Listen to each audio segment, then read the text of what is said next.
Hello and welcome to Scribes and Songsters. I'm Veronique Mandel. Now here's a question. When does a mystery novel set you up with all the intrigue of trying to figure out a bunch of odd characters and then drags you into a supernatural realm where you let yourself believe in a talking cockroach?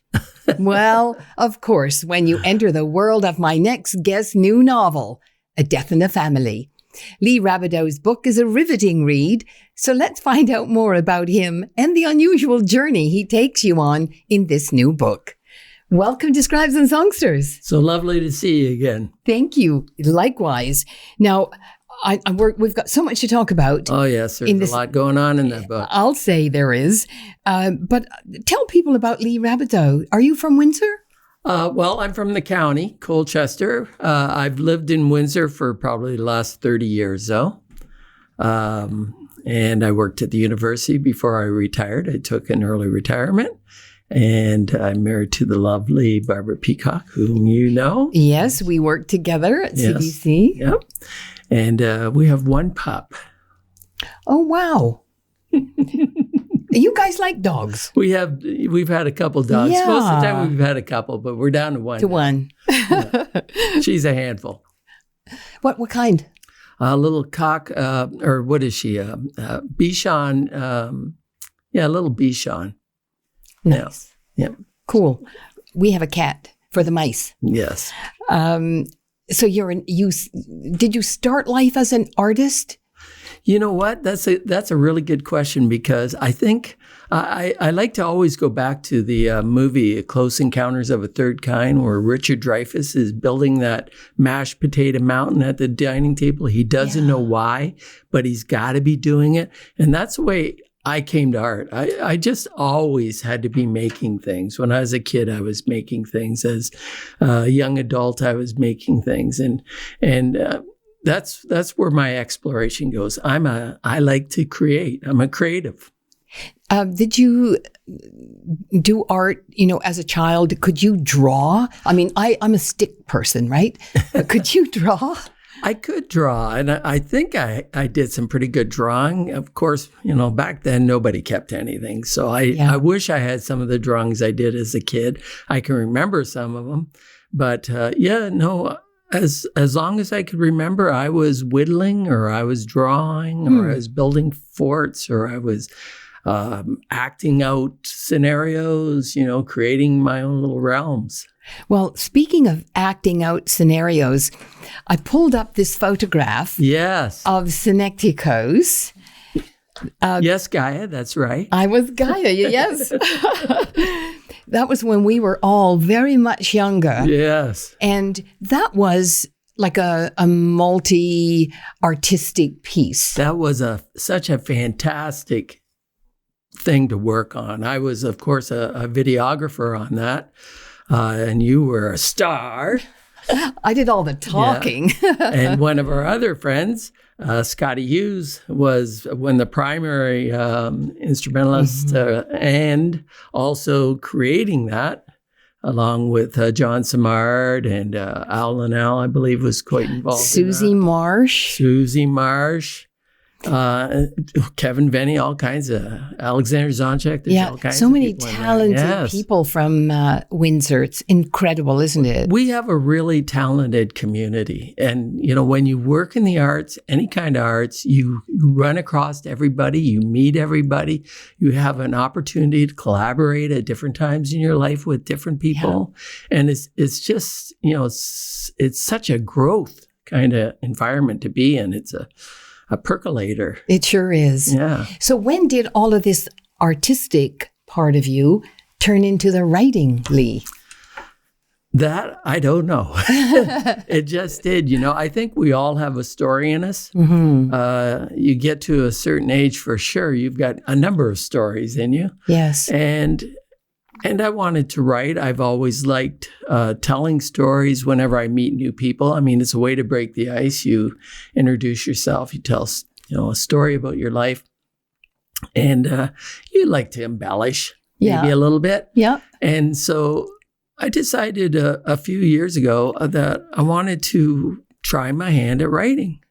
And I was wondering if I could do it. And my first start at it, my first kick at the can. I didn't really produce anything. I think I got 2 pages done, and it's like, okay, that's it, I'm done.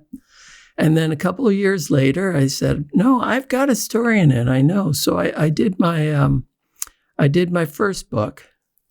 And what was that? The Long Short Summer. Cool title. Yeah. And that was a different type of story. It was, again, murder mystery. I write what I read. I love reading murder mysteries.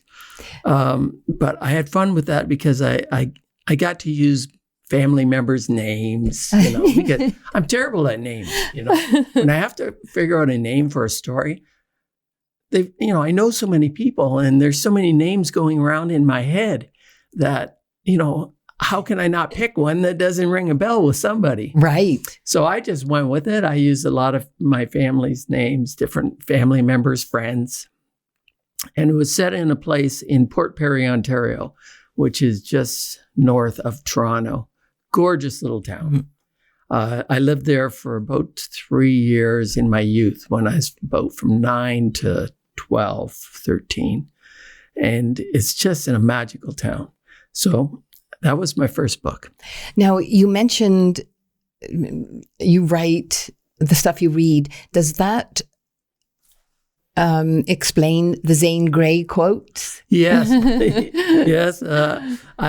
I like a good cowboy story, and that's why I use the main character as Dale Evans. So I was going to ask you about the main character later, but since you brought it up, I thought, Dale Evans? Well, it's kind of like, the boy named Sue. What happens if you get, stuck with a name? Yes. That's very familiar with people. Right. And of course, Dale can be a female name or a male name. Absolutely. So I went with that. But on a little sidetrack, I actually met one time when my sister from Texas was up to visit me, and we went over to Detroit, and we went to the famous restaurant. I think it's called the Fox Restaurant, the Red Fox Restaurant, or we went with a friend of my sister's, and she was the granddaughter of Zane Grey. No. Yes. So, that is so there was this kind of full circle thing. So and that happens a lot in my life. I have these boomerang things that, go out into the world and come back, and they manifest themselves in different ways, or I use them in different ways. And so it's just fun. What about the title, A Death in the Family? A Death in the Family. Well, there's a character in there. I don't want to give the whole story away. I'll get you to give us a summary in a bit, but without giving stuff away, of course. But there's a character in there that passes that's very close to the main character, Dale Evans. But there's also another person in there, and people become family. When you live with people and you make connections with people, they become family. They're maybe not a blood relative, but they're certainly connected to you. And sometimes they can even mean more to you than, a blood relative can. So yeah, absolutely. So I was torn between that title and playing off the characters you see on the cover and on the back cover, Raven, because Raven is a new character I introduced in this novel. Now, because you wrote about Dale Evans in a prior novel. In my second novel, that was the first introduction to these characters, Dale Evans being the primary one. Introduced you to this character that was kind of despicable. You didn't have a lot of sympathy for, but by the end of it, you find out, that things have really changed for him. Things have come full circle. Maybe now his life is going to get better, and that's where it leaves it. In the Timekeeper, is his life has now a chance to redeem. He has a chance to redeem himself and make something on him. Interesting thing about Dale Evans is he's an aspiring author. Yes. And he wants to write the great opus. He wants to write, something that will really make his mark. but he just can't pull it off. So a little thing I do in my novels is at the end of the book, I leave you with a short story as if penned by the character Dale Evans. I thought that was a really interesting device. Yeah. And we were going to talk about it a bit later, but I was going to ask you sort of why you do that. And so, I mean, obviously that's yeah. why. Well, it's an interesting way to explore something different, a different little bit of writing style. Mm-hmm. Plus, you also get to kind of maybe bring the emotions or the kind of what you develop throughout reading on an emotional level, what you develop with these characters, and bring them back into a different story. The Timekeeper was really wonderful because I'll just toot my horn. Go for it. But that was actually picked up by a podcast in Toronto called Play Me. And at the time, it was independent podcast, but has since been picked up by CBC. Oh, congratulations! Yeah, very talented group there. You might be able to find the podcast. It's called The Timekeeper. It's on Play Me. I think it's still floating around out there. But the real feather in my cap was the play was performed by Eric Peterson of Corner Gas fame. Yes. Wow. And he did an amazing job on it. It's because it's a really quirky story. It's a first person from this crazy guy. and Eric Peterson he plays it up very nice and totally, if you're used to seeing him on Corner Gas, totally different character. Wow. And you mentioned the Timekeeper in the book. Yes. Yeah. And the Timekeeper, yes, is mentioned in the new novel. Yes. I thought, well, that's a kind of a neat thing to do. I must remember that. Yeah. I've thought about, of course, I'm an independent publisher myself, right? And I only publish myself. Yeah. We see a lot of that nowadays. Yes. A lot of self-publishing. It's very difficult to break into that market. Yes, it is. And, even if you get a publisher, you still have to do your own marketing and get the book out there yourself. Yes. Because unless, you're Margaret Atwood, nobody's going to put any money into you. Yeah. It used to be, of course, you would just send your manuscript off to a publisher and you would get this lovely rejection letter back that you could post behind your desk. Yes, I've had many. Yeah, and you could look at them and it was wonderful, right? Yes. But now you can't even do that with the publisher. First, you have to court, a agent. And hopefully they'll be interested in you, and then they will court a publisher. So it's a very, especially for any type of creative. Yes. Creatives like to go in the studio. They like to pick up the brush. They like to paint. They like to sculpt. They like to sit at the keyboard. They like to write. And after that, the project's done. In my mind, when the writing was done, the project was done. The cover of the book, and we'll show our viewers this. It is an absolutely spectacular cover, this raven, and I'm assuming that the red coming down must mean blood, would it? Sure. An interesting thing with the cover, both the image on the front and the back is produced. Don't throw stones at me, any artists out there, but it's produced using AI. So I actually typed what I wanted the images to look like, and I ran them through an AI generator, and it spit me out a selection of images to choose from.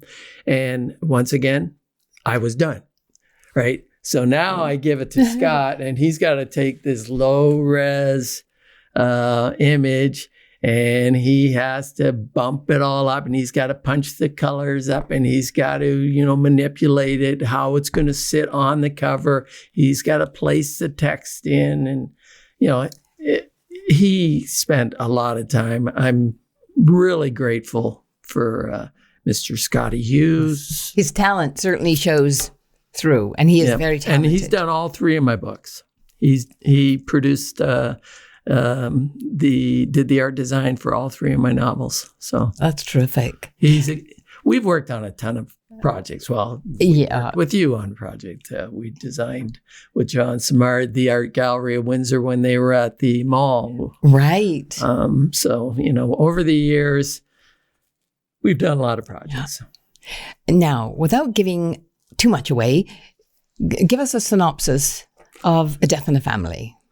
Okay, A Death in the Family, and you don't have to read The Timekeeper to read this book and understand what's kind of come before it. No, I agree. Yes. Yeah. I mean, for me, there were enough explanatory sort of back references. That's right. Yeah. So I put those in to kind of bring people up to speed with what they were, or who the characters are, who they all are. But in this one, we find Dale Evans. He's like I was saying, he's a wannabe writer, wannabe author. He's just been released within the last year into a halfway house after being convicted and spending 20 years in prison for a double homicide. And he's convinced that he committed these homicides. He has trouble with alcohol and drugs, and he blacks out. And when that happens, he starts to hallucinate, and he has auditory and visual hallucinations. And out of those hallucinations comes another whole cast of characters that you are introduced to in the book. And probably the one that is probably the most jarring, and you're introduced to this one in the first book, The Timekeeper, is Pearl. Yes. Who is a cockroach. At first, I didn't get it. I thought, Pearl and cockroach, are they the same people? Yeah. It was really well crafted. Yeah. And Pearl, because, you get feedback when you do something like this. Mm-hmm. And Pearl was a very lovable character, a very interesting character from the Timekeeper that people loved. They gravitated to. That was a character they wanted to know most about. The other 2 main characters are Renee and Mary, and those were business associates, and from Dale when he was younger, and those are the victims that he supposedly murdered. And they stick with him, and these 3 characters, they continued to haunt Dale all through the second book, The Timekeeper, and they're back in Death in the Family, along with a new character, Raven. Extraordinary character. Yeah, extraordinary character. There's I hesitate to say a spiritual overlap, but there is a bit of a spiritual overlap in both these novels. Yeah. And those come out of my own interest in Buddhism and the idea of reincarnation. Reincarnation isn't something where you just literally die and then you're reborn as something else. You can be reincarnated in this life many times. Mm-hmm. And so it's a journey that Dale's on, and it introduces you to a few ideas about Buddhism, but it's not heavy or anything like that. It's designed for the plot. It's and you also have some very interesting apropos quotes. Yes. Buddhist quotes. Buddhist quotes, and one of my favorite authors, Zane Grey. Mm-hmm. The cowboy writer. Yes. So I quote him quite often. you can just about pick out anything that happens to you in your life, and you can apply it in a literary sense, or you can apply it in a spiritual sense. You will have experienced these things in your writing, in your reading, or in your, as we move forward. Yes. I know. I mean, sometimes I thought the lines were getting blurred, and I wasn't quite sure if I was in his real time or his hallucinogenic time. And I also, there was a comment from the doctor, and I imagine this was obviously deliberate, that gave me a clue into his hallucinations and why he was hallucinating. Yes. And so I don't know if we should tell people. Maybe we shouldn't. No. Because it's really quite well crafted. Yes. Yeah. Well, that's, like I said, he suffers from alcohol and drug addiction. And so they're worried that, they're trying to find a logical reason for this. Yeah. And not everything is logical. No. And there are some other, I wanted to say to you, how did you keep all the characters straight? Because I made a list of all the characters, and I mean, they all sort of were in place. They all had their storylines, and I thought, did you actually write them all down and then develop them? With my memory, I have to. Okay. But I generally what I'll do is, if I feel that a character is needed, and I develop how I want that character to be, then I maybe have to backstory a little bit to find out whether it works, and this and that. Because, of course, there's Dale's grandmother. One of the most interesting characters we haven't mentioned either is such a lovable person, but a scary person. That's Johnny Banks. Yes. Yes. A lovable person and scary dude. So I've been to Vancouver once. This book takes place in Vancouver and then up to Prince George and on a bit. It's very Canadian. Yes, it's very Canadian. But what I would do is, when I'm writing this story and I'm taking you from point A to point B, is I would go on Google Earth and Google Drive, and I would drive that route where I want to go.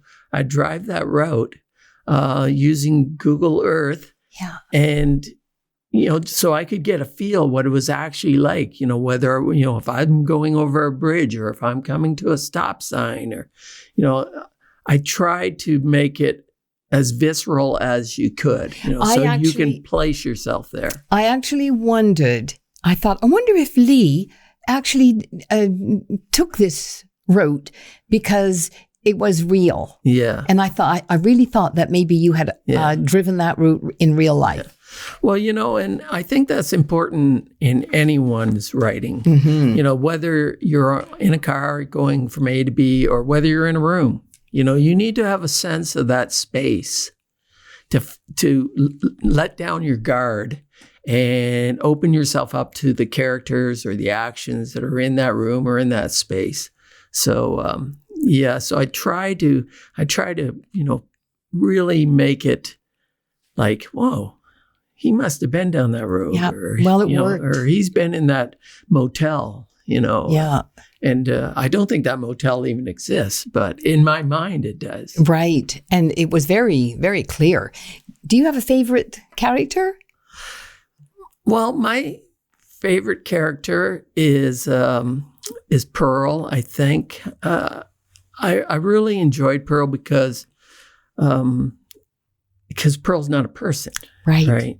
And so you're animating, this cockroach, and you're giving it a personality. And Pearl has a distinctive personality. Yes. Pearl is not like any of the other characters. Pearl is. And there's a juxtaposition because this Pearl is a very neat character, nice character, but a cockroach, which is the antithesis of a nice person. Pearl is probably the level head of the whole lot in the book. Yeah. So it is interesting that way. Yeah. So I mean, I always get the impression that art inspires writing and writing can inspire art. And that's sort of what I feel from you. Oh, yes, absolutely. Well, and of course, life inspires everything. Yes. All of us. Yeah. No matter what we get into. If you're out in the garden, that plant has to be where it is. That's its space in the world. Yeah. So that's where you put it. And it's, whether it's a piece of art you gravitate to it because it speaks to you. You have some kind of emotional response to it. And the same with, I've been reading, I read a lot, and I've read some, really well-received novels, prize winners and stuff like that. And sometimes I just don't get into them. Mm-hmm. Sometimes I don't get into them. Absolutely. So, there's got to be a connection for you right from the beginning. I generally give something about 50 pages. Yes, I agree with you. 50 is my cutoff. Yeah. Okay. We're running out of time. We could talk another half an hour, but I want to know, is there a third novel in the series? Is there a third novel? I've thought about that. I enjoy writing short stories, so I've actually thought about writing some short stories and maybe put together a book of short stories. And I've also thought about a third novel, but it would be, would take you back to maybe Dale's childhood. Right. So prequel. Yeah, prequel. Yeah. And where can people buy your books? You got to hustle. You got to find me. Okay, go on your Facebook, Go right? on my Facebook, Lee Rabideau's Facebook page. Message me, and I'll be more than happy to either pedal my bike out to get your bike. I'll give you my address. You can come pick one up, or I can deliver them. Thank you so much for this. Yeah. Thank you. It's been a pleasure. Thank you. Well, that's it. That's all we have for this edition of Scribes and Songsters. Thanks to our Scribes and Songsters team, producer Liz Pettypiece-Phillips, technical producer and editor Gary Glass, social media manager Michel Fortier, and consultant producer Brian Sweet. Grateful thanks to Tony Toldo and the Toldo Foundation, and to Neil and Tina Queering for their support. Thank you for watching. Hope to see you soon, right back here on Scribes and Songsters. I'm Veronique Mandel. Bye for now.